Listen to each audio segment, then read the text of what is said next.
Good morning সবাইকে। তো সকাল সকাল ঘুম থেকে উঠে গাছগুলোতে একটু জল দিয়ে দিলাম, তারপর ঠাকুরকে প্রণাম করে বেরিয়ে পড়লাম আজ হলদিয়ার উদ্দেশ্যে। তো গাড়ি আমাদের চলে এসছে, তো গাড়িতে ব্যাগপত্র রেখে দিয়ে আমরা বেরিয়ে পড়লাম। এখন বাজে দুপুর 1:30 আর আমরা বেরিয়েছি একদম অন টাইমে। আমাদের মামার বাড়িতে বিশ্বকর্মা পুজো রয়েছে, তাই যাচ্ছি। আর এটা হলো কাকদ্বীপ স্টেশন রোড। আর এখন আমরা উঠে পড়েছি NH-12-এ।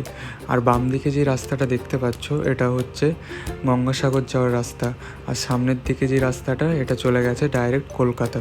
তো আমাদের ডায়মন্ড হারবার পৌঁছতে টাইম লাগবে 1 ঘন্টা মতো। তো দেখা যাক কখন পৌঁছোই। আর এই রাস্তাটার চারপাশে কিন্তু এরকম বড় বড় অনেক গাছপালা রয়েছে, আর ওয়েদারটাও আজকের খুবই সুন্দর। এখন আমরা পৌঁছে গেছি ডায়মন্ড হারবার মাছ বাজারে। আর প্রচুর নদীর মাছ উঠেছে। আর এই হলো হুগলি নদী, আর ঠিক ওই পাশটাতেই রয়েছে হলদিয়া।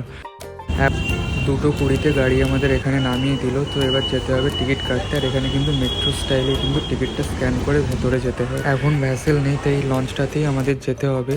তো লঞ্চে ঢোকার জন্য কিন্তু এই সিঁড়িটা ব্যবহার করে লোক ওঠানামা করে। 40 মিনিট লাগলো নদীটা ক্রস করতে। আর এখন আমরা পৌঁছে গেছি কুকুড়াহাটিতে। আর বিকাশ আমাদেরকে আনতে এসছে। হাওড়া হলদিয়া লোকাল যাচ্ছে। চৈতন্যপুর এসে গাড়িটা থামিয়ে কিছু ফল কিনলাম।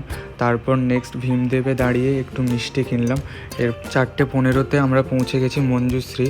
তো ব্লগটা তোমাদের কেমন লাগলো অবশ্যই জানিও, আর লাইক করো, শেয়ার করো। দেখা হচ্ছে নেক্সট ব্লগে।